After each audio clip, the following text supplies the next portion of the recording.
Good morning, boys and girls.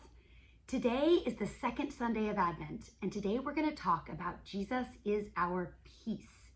Last Sunday, we looked at how he's our hope, and today we're going to look at how he's our peace. And I have this really cool Bible here. It's an action Bible, and it has all the Bible stories kind of told through narrative. It looks a little bit like a comic book Bible. And one of the first things I noticed is that there's a lot of mean faces, a lot of people doing things that look like they're trying to hurt one another. Look, there's a lot of tears and crying. And it reminds me that we live in a world that's full of brokenness and sin.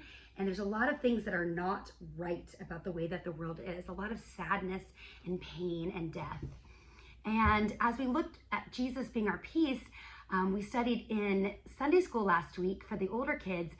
We looked at some of the prophets and how Jesus was mentioned a million times in the Old Testament, but we saw shadows or foreshadows of Jesus starting from Genesis, starting from when Adam and Eve sinned, because God sent a promise that he would send one that would crush the serpent's heel.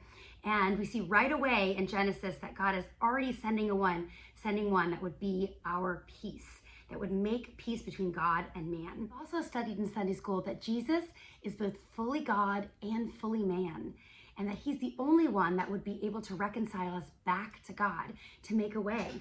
And I brought a couple Bibles to kind of show how we are broken and stuck in our sin, a world that's full of sadness and darkness.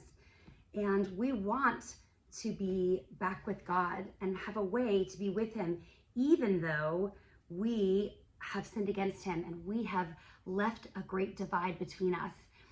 And Jesus comes, and Jesus, being both God and man, becomes our peace.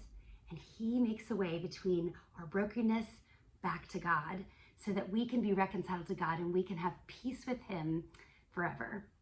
I'll see you guys next week.